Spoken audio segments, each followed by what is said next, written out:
Howdy folks, Daniel Rubino here at Windows Phone Central, and today we're going to focus a little bit here on Samsung's exclusive apps.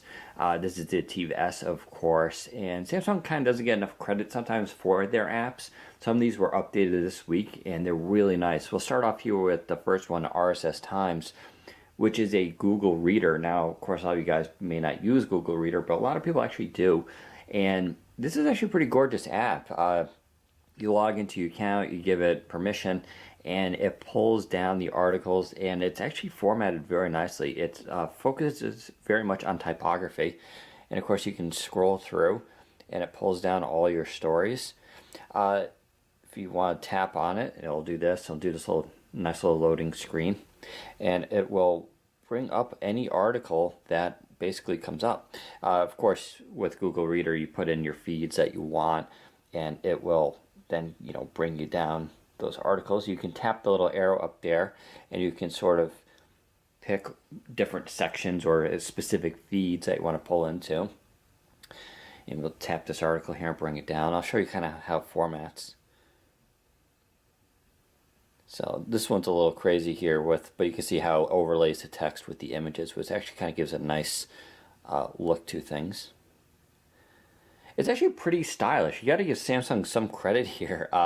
You kind of wish they applied the same aesthetic styling to their phones, which are a little bland in my opinion.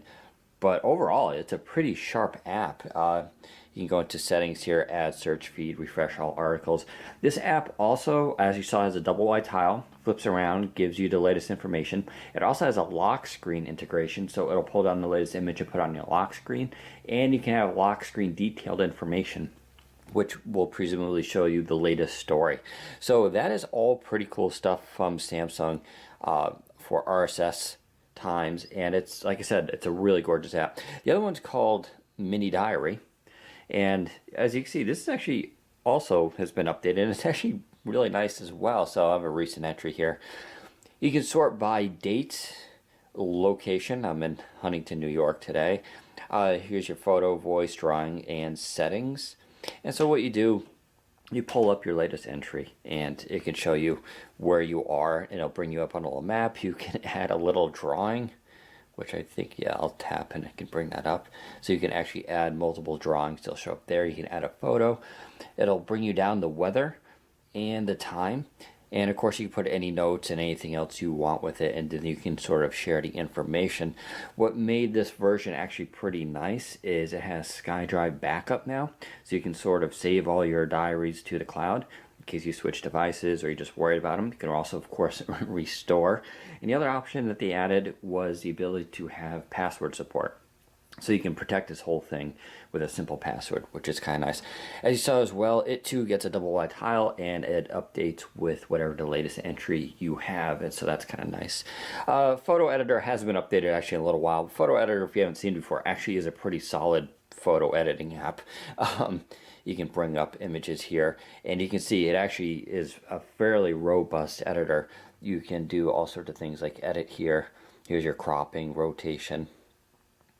You can go into effects, and you can sort of scroll through, and there's quite a lot of choices there, perhaps almost too many choices. And then here's all your contrast, saturation, all those changes, and it works well. You can make an argument that the TVS camera isn't the best out there compared to, say, Nokia's Lumia 920, but it actually does shoot very well during the day, and it's a great photo editor. Finally, the new app that was just added is Diodict, also known as Collins Dictionary, whatever you want to call it.